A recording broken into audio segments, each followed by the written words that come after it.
Hello everybody, what's going on? Jerome here from AwesomeSauceFilms along with Zach or Hippo, and today we have for you episode 10 of our Spec Ops mission guide, and the name of the map is Resistance Movement, and basically the only point is to kill as many people as you can, make it to the end, and save the rebels. Although you don't need to save them, I'll explain that in a little bit towards the end of this commentary. So at the very beginning, you want to take out the 3 guards in the beginning and the 2 in the back. You should split it up. Zach takes out the guys in the beginning while I take out the guys in the back. It's a good system.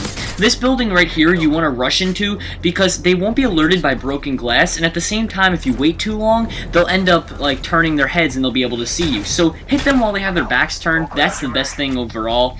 And now right here, you know how I said you don't need to save the rebels? Well, notice how we accidentally killed a rebel there? They don't matter. They're really used for cannon fodder and if you care about getting points, but we're just trying to get the stars here. But if you care about getting points, save them. If you don't care, they really don't mean anything. But I'd suggest at least bringing 1 to the end because we think you need 1 to at least pass the mission. So that's our suggestion there. Now these guys over here are really easy. They all have their back turns and the dog is sleeping, so it's literally almost impossible to alert them. If you do, I congratulate you if you're like not trying to alert them, but you do. But most of the time, you really won't. Now, these 2 guys here, one thing really quick is that guy, he will alert guards if you don't go after him. Sometimes he glitches like this where he won't come outside. Most of the time, he won't have that problem. But for some reason, me and Zach seem to have that problem where he glitched and he wouldn't move out of the doorway. And he will be alerted after like 20 seconds, so you have to run after him. Now, while I did that, I don't know if you realized, Zach ran over to the side underneath a bridge to grab another civilian, so that's always a good idea. Now, these 2 guys right here have their backs turned, aim down the sights, get 1 headshot, and the other guy you can pray and spray, and from here on out, really, just use your tactical knife pistol to take people out.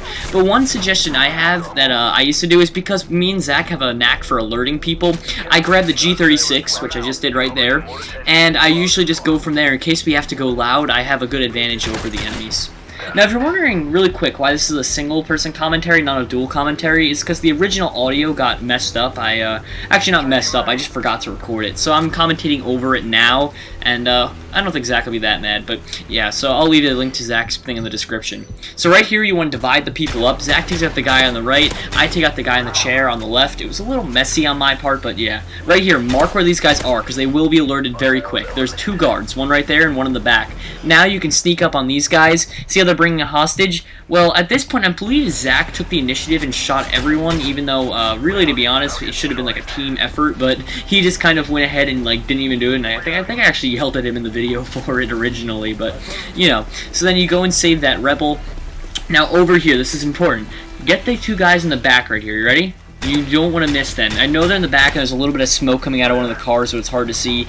Don't miss them. Get him. Now, when you hop over the fence here, this is what you want to do. Even if you could see one of them from behind the fence, don't do it. Just hop over the fence right here and take out the 2 guards right here. That way they don't alert anyone, you make your job easier. Now you're coming up on the last amount of enemies. There's 1 guy in the back in that building there, the caged fence, and 1 sleeping dog, 1 awake dog, and 1 guy. So it's best, even though it's 3 people in the front, 1 in the back, to divide it where 1 person gets the guy in the back, because he's the hardest to kill. As you see, Zach missed a few shots. And let the other guy take out the guys in the front. That's really best. Now, if you've missed every rebel up until this point, you still have a chance. There are literally no enemies left. You just gotta rescue this guy and you can go to the end. That's literally it. So, like, even if you didn't save anyone, just remember that spot where we just saved him, and you'll be able to bring 1 guy to the ending. And we don't know if you need him, but just in case, just grab him. It's not going to hurt you to go into the building and press X after everyone's dead. So, anyway, guys, I hope you all enjoyed the Spec Ops mission guide. Thank you all for watching, and we should have future ones out pretty soon. Good night, everybody.